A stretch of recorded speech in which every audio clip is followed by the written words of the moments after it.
Hey friends, my new book, Negotiation Made Simple, comes out October 31st. If you pre-order the book, I want you to have 4 special bonuses. The first is the negotiation preparation checklist. The second is access to an interview with Ryan Hawk, the host of the Learning Leader podcast. Third is a group coaching experience where I will be taking questions and helping people deal with their actual negotiations. And fourth is a live webinar where I will teach people how to use the negotiation preparation tool. All of these things are worth like 10 times the cost of the book. Don't miss this deal. All you have to do is to go purchase the book wherever you buy books, and then go to lowrygroup.net/book. And there you can give us information about your order, and we will get these bonuses to you. Be sure to go out and pre-order Negotiation Made Simple.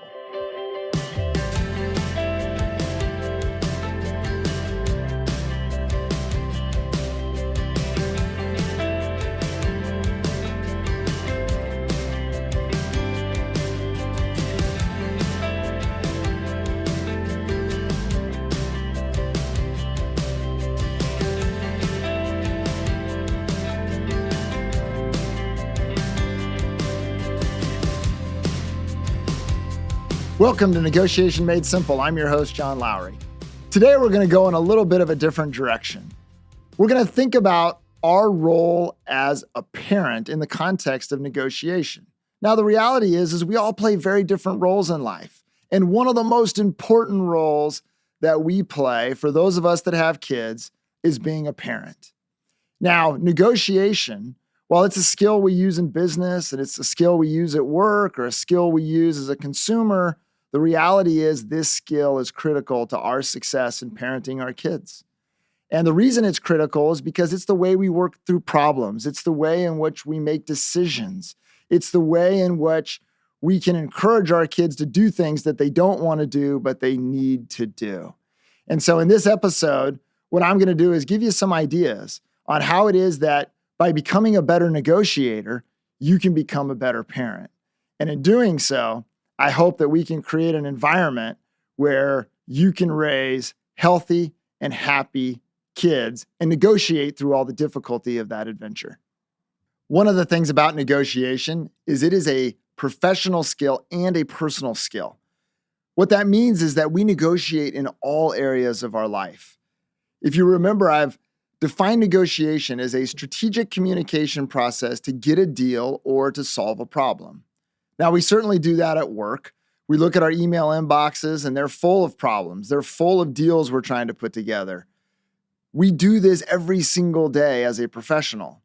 But the reality is that we also negotiate every single day in our personal lives.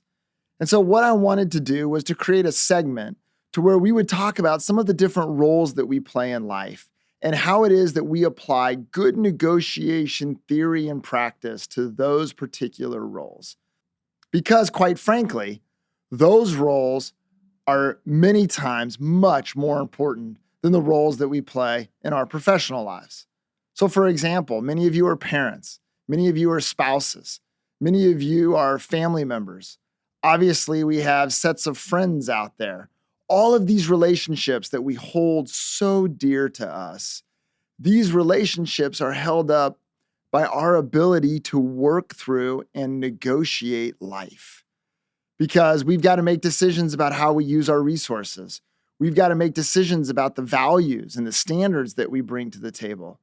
We've got to make decisions about what it is that we want to do for the next vacation or the next meal out. All of these decisions require some level of negotiation because even though we're in the context of family or the context of a sports team or the context of a friend group, the reality is we have different interests and it's going to require negotiation in order to get through and to advance that relationship. And so today I want to focus on the negotiator as parent and think about the parenting relationship. Now, I'm going to be speaking to parents here, and it's really, really important to understand that our relationship with our children It largely depends on how well we negotiate, especially as they get older. But that's really true when they're younger as well. And so I love to tell the story about when my children were really young and my son Deacon, he used to come down the hall every night. We'd put him to bed. He'd stay in bed for a couple of hours. Inevitably, he would wake up and he'd come down the hall. And so here comes Deacon, the pitter patter down the hall. I'd hear it, but I would get woken up when I got the nudge in my back. And the nudge in my back came from my wife, Melissa. And the nudge required no words. It required no interpretation, no explanation. I knew what the nudge was all about. And the nudge basically meant, John, it's your turn to get up and take care of Deacon. Now, knowing what was best for me, I did that. But I do want you to understand that I'm not even awake. And it's 1 a.m. I'm halfway through my night's sleep. And yet I'm already engaged in my first negotiation about who's going to get up and take care of Deacon. Now, once I decide to do that and I get up to take care of Deacon, I enter right into my second negotiation of the day because Deacon wants to sleep with us. That's the last thing in the world I want. I don't need him kicking me for the rest of the night as he sleeps. So I've got to figure out, how do I get Deacon back to his bed and back to sleep? Now, Deacon has the ultimate trump card because Deacon, if he doesn't like where this is going, he's going to start crying.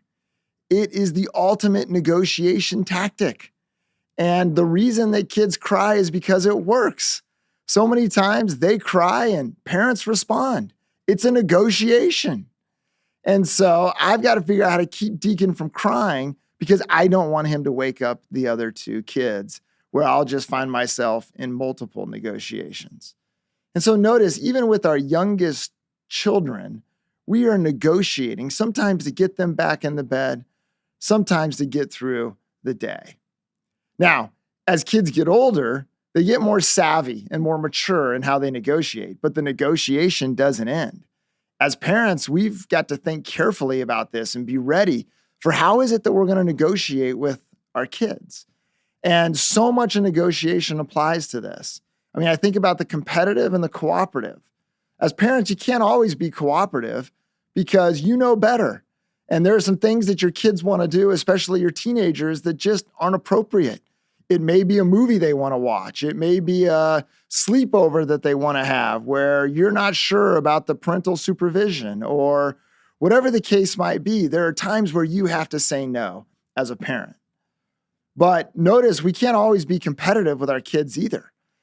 We want to be cooperative. We want to have that good relationship and the trust that builds kind of from that cooperation.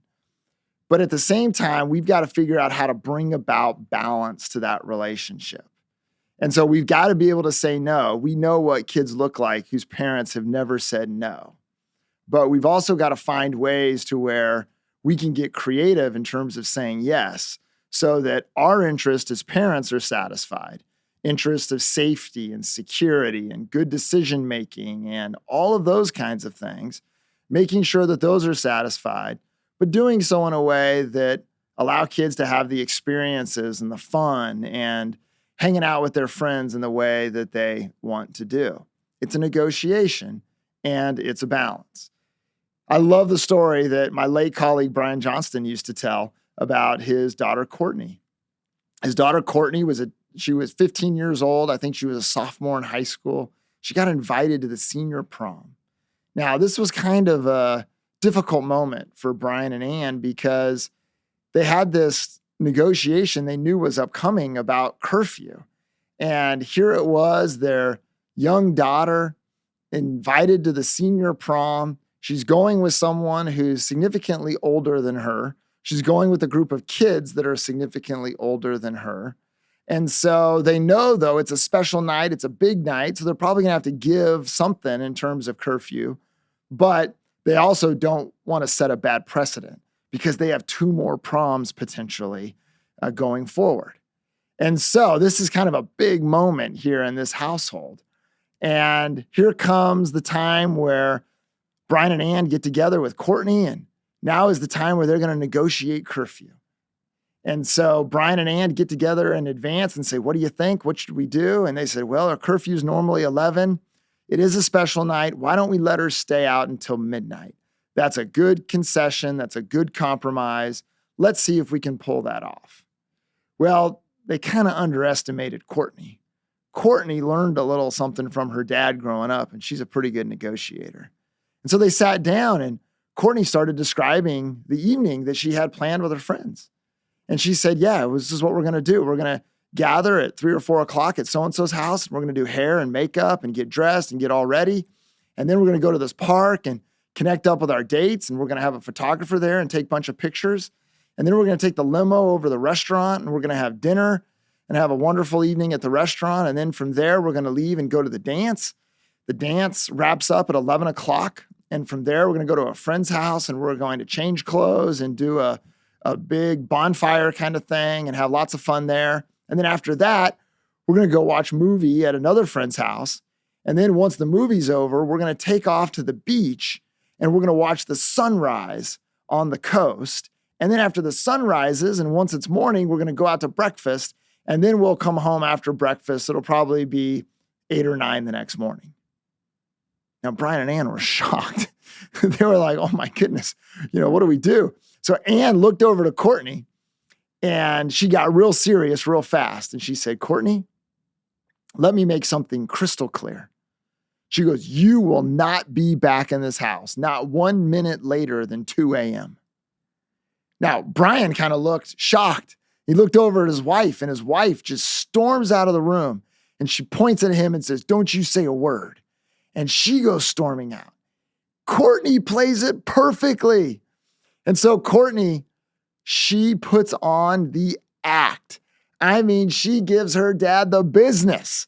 She tells him, oh, this is such an injustice. This is so mean. All my other friends get to stay out late. All my other friends' parents know what an important night this is. But you all, this is just so unfair that you're making me get in at 2 a.m. And Courtney goes storming out. Now, my friend Brian, he doesn't know what just happened. He thought this was going to go well. He thought they had a plan. But now all of a sudden, Courtney's mad and Ann's mad, and he's got to figure out how to put this whole thing back together. Well, Brian, despite being a very sophisticated negotiator, despite being a college president and holding public office and all these different things, he realized that he got played by his 15-year-old daughter. He got out negotiated because he overheard her on the phone a couple of days later. And Courtney was talking to her friend. This was back when we had landlines, if you remember those, where you could overhear conversations in the house. Courtney's talking to her friend, and she's like, I can't believe it. I can't believe I got 2 a.m. And she was so excited to be able to stay out until 2 a.m. And so even in those kind of negotiations, we got to watch out, because somewhere, some way, our kids inherently know how to negotiate really, really well. As we think about negotiation, I think it's a really effective tool to get kids to do what we need them to do or what they need to do in a way that doesn't create a lot of tension, doesn't create a little conflict, and actually gets them to do it. And so I think about my daughter, who's a basketball player, and I don't want to be that parent at the end of every game where I tell her all the mistakes she made, even though I see things that she could do better on the court, or I see mistakes that she's making, or ways that she's being exploited defensively because her feet aren't right, or lots of different things that I see during a game. And so you've got to think about, how do you negotiate in a way that actually is going to change behavior? If I just tell her, hey, Brooklyn, listen, that was a bad game. You didn't do this very well, and you didn't do that very well. All she's going to do is turn that off. Like, that's not going to be a very good tactic in terms of thinking about how to get her to think about it and change behavior so she gets better. And so I learned this from Trent Dilfer, the football coach at UAB, who described this in terms of his daughters in sports that I think is really good. And it's a great little negotiation tool. And it's the you're awesome, but. You're awesome, but. And so what a great way in terms of engaging kids and negotiating with kids in terms of saying, hey, listen, you're awesome. And tell your kids why they're awesome. Or in the context of the negotiation, tell them why they're awesome in that context. In my case, I need to tell Brooklyn why she's an awesome basketball player and what she's done really, really well, and then just drop in the but. But we got to pay attention when and fill in the blank. Or we got to think about or maybe go work and practice on this. And so the you're awesome, but it's a great skill in terms of providing kids with the psychological satisfaction that they need, with protecting their self-esteem, which is really, really important. But then also getting what you need out of them. I think about this with my boys, and we have a conversation about working in the yard. And I'll ask them what their day is, and I'll say, that's great. Like, I want you to have fun. I want you to do all those things, but we got to do a bag of leaves, or we got to get the yard mowed, or we've got to do whatever it is. And I find that if you set it up with what they want to do, and then you find a way to work in what you need them to do or what they need to do, for some reason, it just seems to work a bit better. And so, as parents, you're going to have moments today. You're certainly going to have them tomorrow in terms of having to negotiate with your kids. And I hope you'll think about all the things that we've talked about, because everything we've talked about in the professional context, it applies to the personal context as well, and it applies to the parental context. And so think about the different styles of satisfaction, the process, the people, and then ultimately the product. And if you think about those and recognize that as parents, we have to think about the processes. And in doing that, we've got to take care of the people that we love. If we do that really well, then usually the problems that come or the decisions that get made, those become easier to deal with. And as a result, I hope what this means is that it will lead to a healthier and happier life with your kids and your family.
All right. Intro. Can you do intro real quick? Yep. All right. What do we need to do for intro? Welcome to Negotiation Made Simple. I'm your host, John Lowry, and then just set up the episode. Of the parents? Okay. And really, why is that important? How's it going to help them? Okay. Got it. Welcome to Negotiation Made Simple. I'm your host, John Lowry. Today, we're going to take a little bit of a different turn, and we're going to talk about negotiation in the context of our personal life. And the reality is, all of us play out different roles in life, and some of those roles are so critical. Some of them are so important, and one of those roles is the role that many of us have as a parent. And the reality is that negotiation, it is a fundamentally important parenting skill. And so what I want to do today is I want to think with you about how, by becoming a better negotiator and a more skillful negotiator, it will help you become a better parent, and it will help you create a healthy, productive, and fun adventure with your kids as you're raising them in your family. That's good. Can we do it one more time? Good.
Now, Brian kind of looked shocked. He looked over at his wife, and his wife just storms out of the room, and she points at him and says, "Don't you say a word."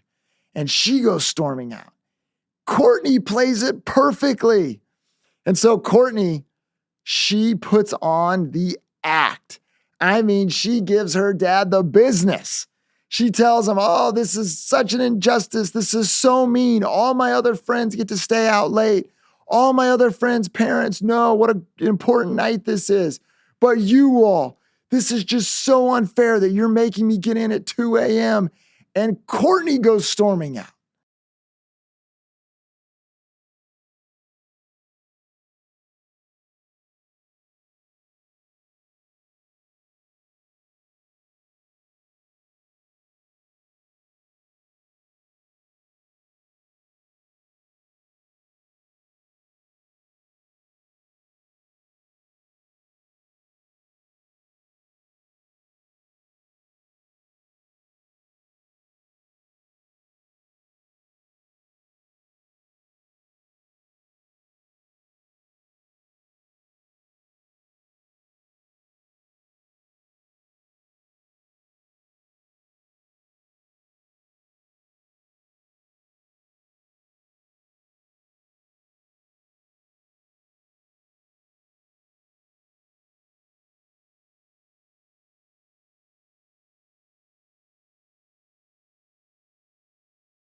Hey, friends, I've got some exciting news. I have a book coming out called Negotiation Made Simple that will be released October 31st, 2023. In this book, I will give the strategies and the ideas and the framework that has helped clients that I've worked with capture over $250 million of value over the past 10 years. I want to invite you today to pre-order the book. Go to wherever it is that you buy books, Amazon or wherever. Go ahead and pre-order the book. And then I want to invite you to send me the receipt. Send it to book@lowrygroup.net. That's book at Lowry, Lowry, group.net. If you'll send me that receipt and show me that you've pre-ordered the book, I want to provide you with some bonus content. It's a checklist that will help you prepare for your next negotiation. It'll walk you through the framework of how you can be ready to capture as much value in that deal as possible. So go to wherever you buy books, pre-order Negotiation Made Simple, send us the receipt, and I'll look forward to providing you with a tool that will help you win your next negotiation.